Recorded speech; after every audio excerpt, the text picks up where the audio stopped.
그런 것 같습니다. 우리에게 주어진 이 세상의 삶을 살아가면서 나라고 하는 존재를 잊어버리고 살 때가 많은 것 같습니다. 나 자신이 누구인지, 나는 어디에서 왔고 무엇을 하며 그리고 어디로 가는지 그것을 기억하지 않고 살아갈 때가 있다는 겁니다. 그런데 오늘 우리가 그렇게 나라는 존재를 잊어버리고 이 세상을 살아간다는 것은 어쩌면 그것이 우리 인생의 목적대로 살지 못한다는 것과 같은 것이 아닌가 합니다. 오늘 우리는 창조주이신 하나님의 뜻에 의해 지음을 받은 존재이지만 나라는 존재를 기억하지 않고 산다면 그것은 하나님께서 지으신 목적대로 살지 못한다는 것을 말한다는 겁니다. 그렇지 않겠습니까? 나 자신이 누구인지 모르고 어디에서 왔으며 무엇을 하다가 어디로 가는지 알지 못하는데 어떻게 하나님께서 목적하신 대로 그 삶을 살아 드릴 수 있겠습니까? 여러분, 오늘 나라고 하는 존재 한번 생각해 보십시오. 우리는 나라는 존재를 알아야 하나님께서 우리를 지으신 그 목적대로 살아갈 수 있다라고 했는데요. 오늘 우리들 어떠한 존재입니까? 아니, 오늘 우리는 어디에서 왔고 무엇을 하다가 또 어디로 가야 하는 사람들입니까? 이 로마서는 그것을 분명하게 가르쳐 주고 있는 것이 11장 36절을 통해서입니다. 말씀은 이렇게 기록합니다. 이는 만물이 주에게서 나오고 주로 말미암고 주에게로 돌아감이라. 그에게 영광이 세세에 있을지어다. 아멘. 하나님의 말씀은 오늘 우리의 존재에 대해 분명하게 가르치는 것이 만물이 주에게서 나오고 주로 말미암고 주에게로 돌아감이라고, 오늘 우리는 창조주이신 하나님께로부터 와서 하나님께로 돌아간다고 말씀하고 있습니다. 하나님께로부터 와서 하나님께로 다시금 돌아가는 인생이 우리 인생이고, 그것은 곧 우리의 삶이 하나님을 위한 삶, 하나님이 지으신 목적대로 살아야 할 것을 가르치는 겁니다. 오늘 우리는 창조주이신 하나님이 지으신 그 뜻에 따라 살아야 하는 존재라는 것입니다. 근데 성경은 하나님께서 우리를 지으신 그 뜻에 대해서 또한 이렇게 말씀을 하고 있습니다. 이사야서를 통해서 가르치고 있는데요. 이사야서 43장 21절은 이렇게 말씀하십니다. 이 백성은 내가 나를 위하여 지었나니 나를 찬송하게 하려 함이니라. 하나님께서 우리 인생을 지으신 목적이 나를 찬송하기 위함이라고, 하나님을 찬송하기 위함이라고 하십니다. 다시 말씀을 드리면 하나님은 하나님의 영광을 위하여 오늘 우리를 지으셨다는 겁니다. 오늘 우리는 하나님의 영광을 드러내기 위해 지음을 받은 존재인 겁니다. 하나님을 찬양하고 하나님을 경배하며 영원토록 하나님을 즐거워해야 하는 자들이 오늘 우리들이라는 겁니다. 그래서 우리가 고백하는 장로교회의 신앙 표준인 이 웨스트민스터 신앙 고백서, 그 대소교리 문답은 일문을 통해서 이렇게 가르치고 있는 겁니다. 사람의 제일 되는 목적이 무엇이냐라고 물으면서 사람의 제일 되는 목적은 하나님을 영화롭게 하고 영원토록 그를 즐거워하는 것이라고 합니다. 오늘 우리는 하나님을 찬양하고 경배하며 하나님이 기뻐하시는 삶을 통해 하나님께 영광을 돌려야 한다는 겁니다. 삶의 순간마다 하나님으로 인해 기뻐하고 즐거워하면서 하나님과 동행해야 한다는 겁니다. 그것이 하나님께서 우리 인생을 지으신 목적대로 살아가는 일입니다. 여러분, 오늘 우리는 하나님께서 지으신 목적에 따라서 살아가시기를 바랍니다. 하나님을 영화롭게 하시고 영원토록 하나님을 즐거워하시기 바랍니다. 하나님을 찬양하고 경배하면서 하나님 기뻐하시는 뜻대로 살아드리시기 바랍니다. 그런데 여러분, 오늘 우리가 그렇게 하나님께서 우리를 지으신 목적대로 하나님의 영광을 위해 살아갈 때 하나님의 마음이 어떠하시겠습니까? 그런 우리의 모습을 보시고 하나님께서 우리를 향해 가지신 마음이 어떠하시겠느냐는 겁니다. 아마도 데살로니가 교회를 향해 사도 바울이 전한 하나님의 마음과 같으리라 생각합니다. 데살로니가 전서 2장 20절은 이렇게 말씀을 하시는데요. 너희는 우리의 영광이요 기쁨이니라. 믿음의 역사와 사랑의 수고와 예수 그리스도에 대한 소망의 인내를 가지고 하나님의 영광이 된 데살로니가 교회를 향해 사도 바울이 너희는 우리의 영광이요 기쁨이니라고 말씀하셨듯 하나님의 영광을 위해 사는 우리에게도 하나님은 그렇게 불러주시는 것입니다. 그렇습니다. 오늘 우리는 하나님의 영광을 위한 삶을 통해 하나님의 영광과 기쁨이 되시기 바랍니다.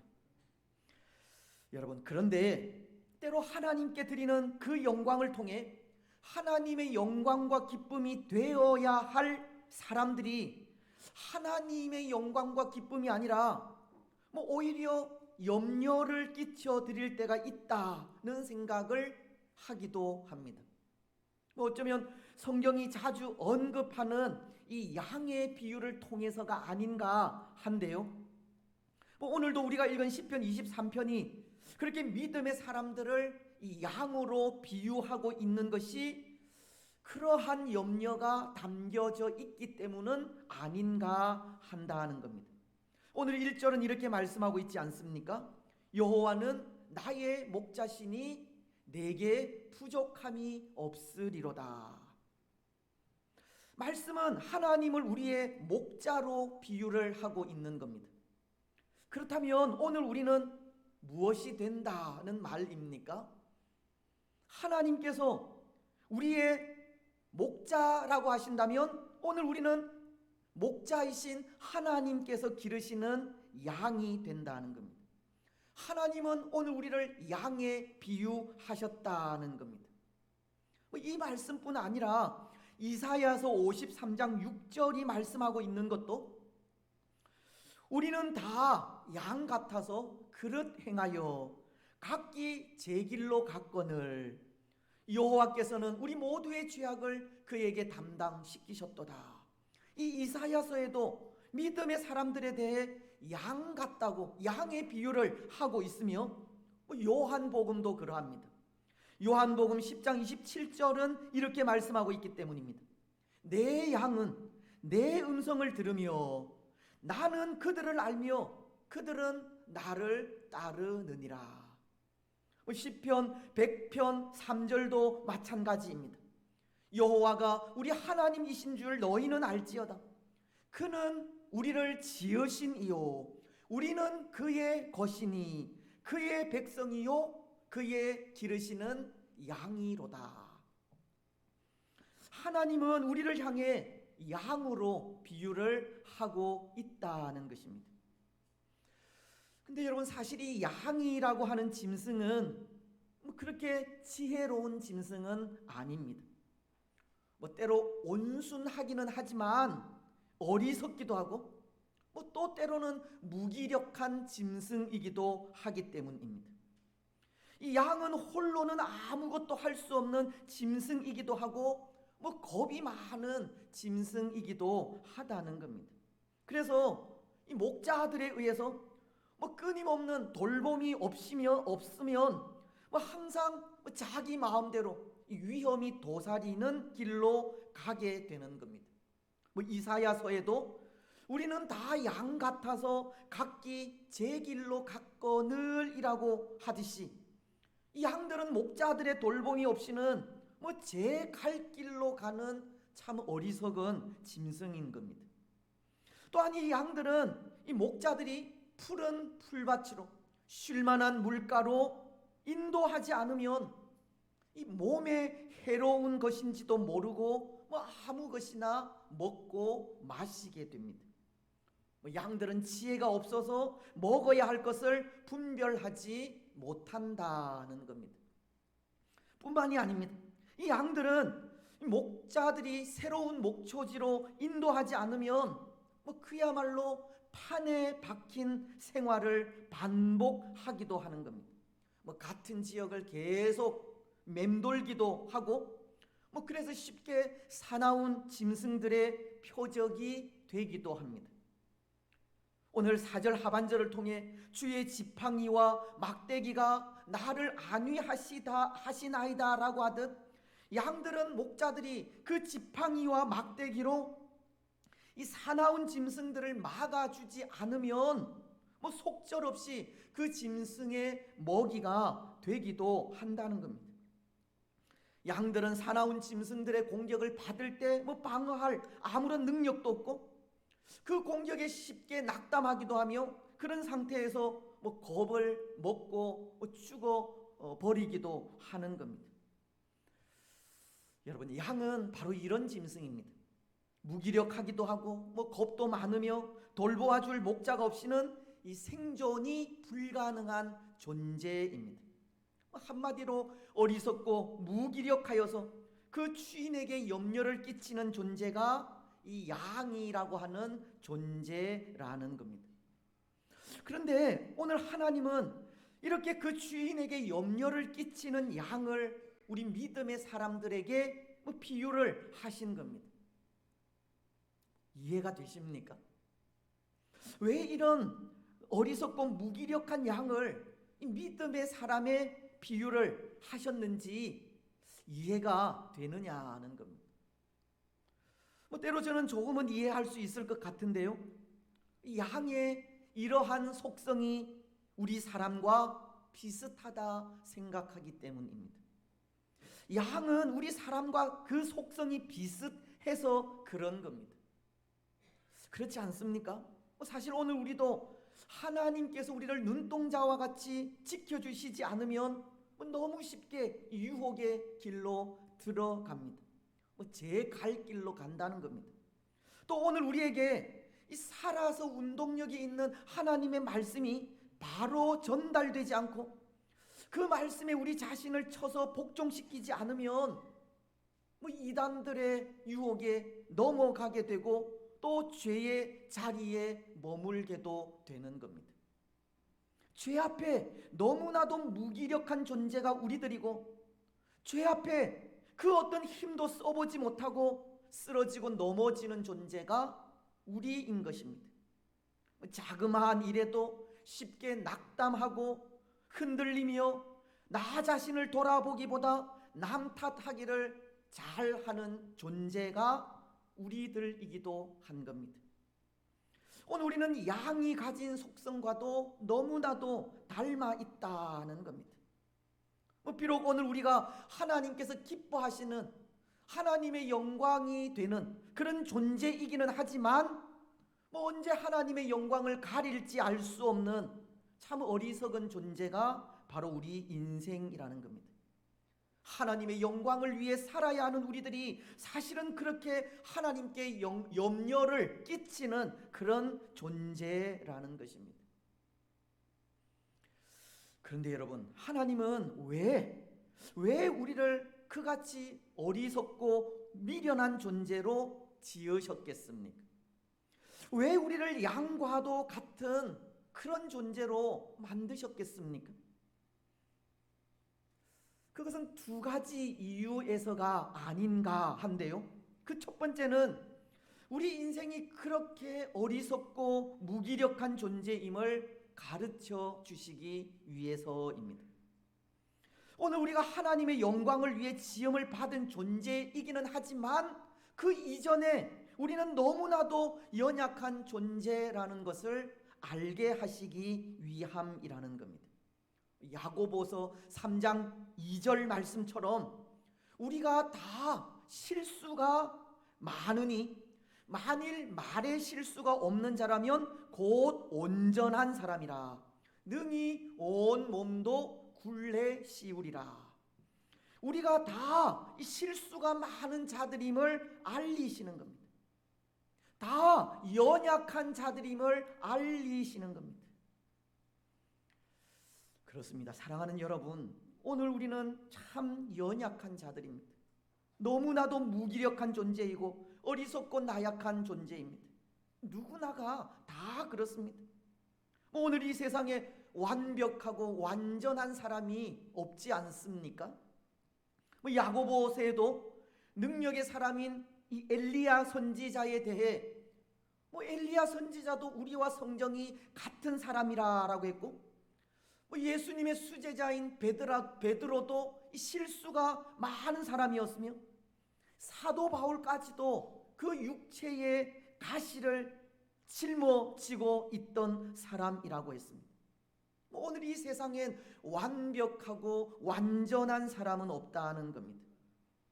그래서 성경은 우리 사람에 대해서 뭐라고 말씀을 하십니까? 로마서 3장 10절을 통해 기록된 바 의인은 없나니 한 사람도 없으며 라고 하셨습니다.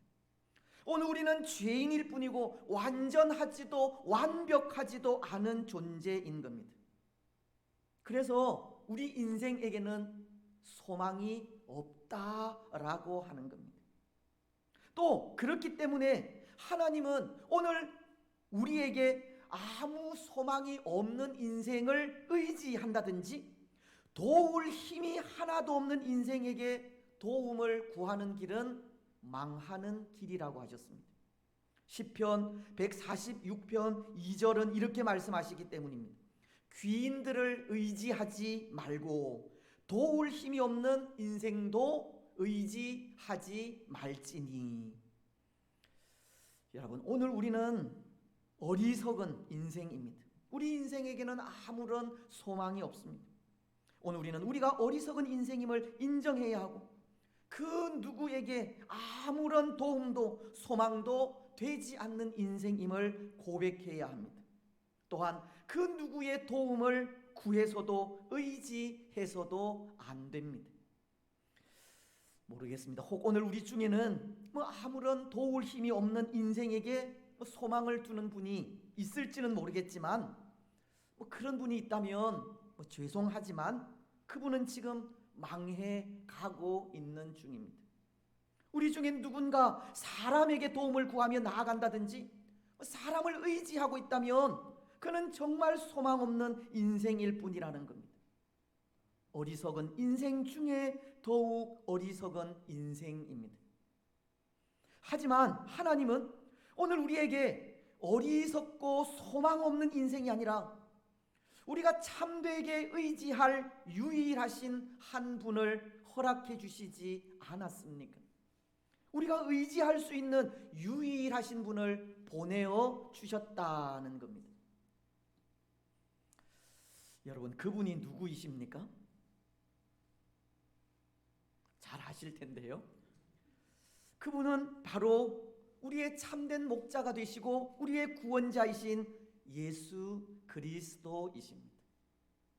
하나님은 무기력하고 어리석고 나약한 인생이 아니라 참된 목자로서 오늘 우리를 푸른 풀밭으로 시원한 물가로 인도하실 구주 예수님을 보내어 주신 겁니다. 그래서 그 예수님을 의지하게 하셨고 예수님으로 인하여 소망 가운데 거하게 하신 겁니다. 그렇습니다. 그래서 이것이 두 번째 이유입니다. 하나님이 우리를 어리석고 무기력한 양과도 같은 존재로 만드신 또 하나의 이유가 이것이라는 겁니다. 예수님만이 우리의 참된 소망임을 고백하면서 예수님만을 의지하게 하기 위해서입니다. 오늘 우리는 어리석고 무기력하며 나약한 존재이기 때문에 그 누구도 믿을 수 없고 그 누구도 의지할 수 없지만 예수님은 우리의 구원자로서 오늘 우리를 푸른 풀밭으로 쉴만한 물가로 인도하실 유일하신 분이시기에 예수님만을 믿고 의지하며 살아가라는 것이 오늘 우리를 이렇게 무기력하고 어리석으며 나약한 양과도 같은 존재로 만드신 이유라면 이유인 것입니다.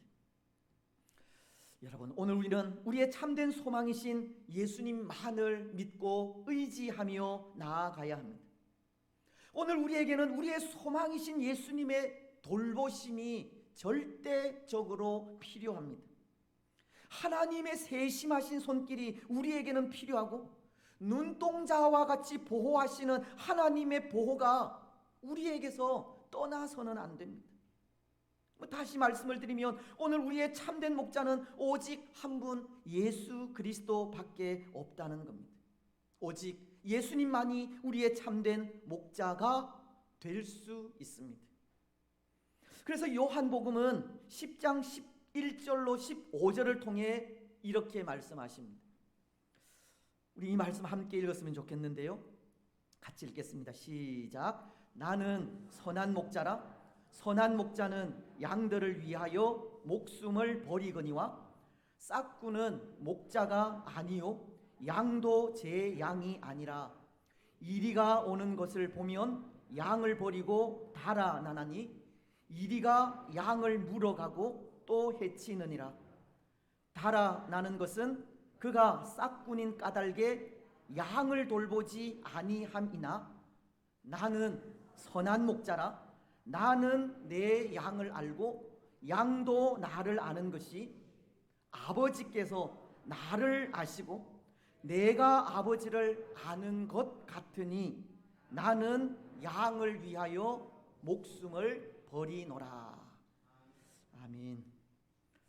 이 말씀을 이번 주 암송 구절로 정하면 좋겠다 생각하는데 암송하실 수 있겠습니까? 턱도 없다 그렇게 생각하실 것 같아서 그렇게 하지는 않겠지만, 여러분 오늘 예수님은 말씀을 통해 예수님이 어떤 목자라고 하십니까? 선한 목자라고 하십니다. 이것은 곧 참된 목자라는 의미인데요. 근데 참된 목자, 이 선한 목자의 특징에 대해 예수님은 이렇게 말씀하십니다. 양을 위하여 목숨을 버리는 목자. 나는 양을 위하여 목숨을 버리노라. 예수님이 그러하신 목자이지 않습니까? 예수님이 그렇게 하셨지 않습니까? 예수님은 우리를 위하여 십자가를 지셨습니다. 예수님은 우리의 구원을 위해 십자가의 고난을 당하셨습니다. 예수님은 어리석은 양인 우리를 위하여 십자가에 달려 우리 대신 죽어 주셨습니다. 예수님은 어리석고 미련한 양인 우리를 위해 죽어 주신 참되고 선한 목자라는 것입니다. 지금도 그렇지 않습니까? 오늘 말씀이 4절을 통해 내가 사망의 음침한 골짜기로 다닐지라도 해를 두려워하지 않을 것은 주께서 나와 함께 하심이라. 주의 지팡이와 막대기가 나를 안위하시나이다. 예수님은 지금도 우리가 삶의 현장에서 만나는 그 음침한 골짜기와도 같은 그런 상황 속에서 그런 상황을 피하지 아니하시고 우리와 함께 하셔서 우리를 도우시고 주의 지팡이와 막대기로 우리를 안위해 주시는 겁니다. 여러분, 그래서 그렇게 우리를 돌보시고 인도하시고 참된 목자로서 우리의 모든 삶을 인도해 가시는 그 하나님을 우리는 무엇이라고 부르는지 아십니까? 여호와 라아라고 부릅니다. 여호와 라아. 여호와는 우리의 참된 목자가 되신다는 뜻입니다. 그 누구도 아닌 오직 여호와 하나님만이 우리의 참된 목자가 되셔서 우리가 가는 길이 어떠하든지, 우리가 걷는 길의 상황이 어떠하든지 그 상황 속에서 항상 우리를 돌보시고 우리를 지키시고 우리를 보호하시며 인도하시는 겁니다. 그렇습니다. 사랑하는 여러분, 사람이 아닙니다. 신앙이 있어 보이고 명성이 있는 사람도 아닙니다. 우리를 도울 수 있을 것 같고 우리가 의지해도 좋을 것 같은 사람도 아닙니다. 때로 그런 분들이 우리 신앙에 도움은 될 수 있을지 모르지만 그분들도 결국은 우리를 지켜줄 수는 없습니다. 오늘 우리는 사람을 의지해서는 안 된다는 겁니다. 목사라고 의지해서도 안 되고 내게 잘해준다고 의지해서도 안 됩니다. 우리 사람은 사랑의 대상일 뿐이지 의지의 대상은 아닙니다. 오늘 우리가 의지해야 할 분은 오직 한 분, 우리의 참되고 선하신 목자 예수 그리스도 뿐입니다. 사랑하는 여러분, 오늘 우리는 우리의 참된 목자이신 예수님만을 의지하며 나아가시기 바랍니다. 예수님께만 소망을 두고 살아가시기 바랍니다. 그 누구도 그 어느 곳도 아닌 오직 예수님께 우리의 마음을 두고 살아가십시오. 그 누구도 그 어떤 것도 아닌 오직 우리 하나님만을 의지하며 나아가시기 바랍니다. 우리 하나님만을 우리의 피난처로 삼으시기 바랍니다. 잠언서 18장 10절은 이렇게 말씀하지 않습니까? 여호와의 이름은 견고한 망대라. 의인은 그리로 달려가서 안전함을 얻느니라. 여호와 하나님은 참된 목자로서 죽기까지 우리를 보호하시고 돌보시기에 여호와 하나님께만 안전함이 있다는 겁니다. 오늘 마지막 6절을 통해 다윗이 고백하는 고백도 그렇습니다. 내 평생에 선하심과 인자하심이 반드시 나를 따르리니 내가 여호와의 집에 영원히 살리로다. 오늘 다윗도 내가 여호와의 집에 영원히 살리로다라고 고백하고 있는 것이 여호와 하나님만이 견고한 망대로서 우리를 안전하게 지켜주실 수 있기 때문입니다. 오늘 우리는 우리의 참된 목자로서 견고하게 우리의 안전을 지킬 수 있는 하나님을 의지하시고 그 하나님의 도우심으로 안전하게 돌보심을 받는 복된 성도들이 되시기를 바랍니다. 이제 말씀을 맺겠습니다. 사랑하는 여러분, 오늘 우리는 양과도 같이 참 연약한 존재입니다. 어리석은 존재이고 무기력한 존재이며 그 누구도 도울 수 없고 그 누구의 힘도 되지 못하는 나약한 존재입니다. 아무 소망 없는 존재가 오늘 우리 인생이라는 존재라는 겁니다. 하지만 하나님은 그런 우리를 향해 나의 영광이요 기쁨이라 불러주셨습니다. 오늘 우리가 나약한 우리의 존재를 깨닫고 모든 것을 하나님께 맡기며 나아가기 때문입니다. 나보다 나를 더 잘 아시는 하나님이 우리에게 절대적으로 필요하다는 사실을 깨닫고 하나님 앞에 서기 때문입니다. 우리는 연약한 존재이지만 그럼에도 하나님이 우리의 견고한 망대이심을 고백하면서 하나님을 의지하여 하나님의 기쁨이 되고자 하기 때문입니다. 여러분, 오늘 우리는 우리의 참된 목자로서 견고하게 우리를 돌보실 하나님만을 믿고 의지하시기 바랍니다. 우리를 도울 수 없는 나약한 인생이 아니라 우리의 모든 형편을 가장 잘 아시는 하나님만을 의지하고 하나님께만 도우심을 간구하시기 바랍니다. 그리고 그분께 우리의 모든 것을 내어드려 온전히 그분의 돌보심만을 받으시기 바랍니다. 그래서 그 삶을 통해 오늘 다윗의 고백과도 같이 여호와의 집에서 영원히 사는 복을 누리는 복된 성도들이 되시기를 주님의 이름으로 축복합니다.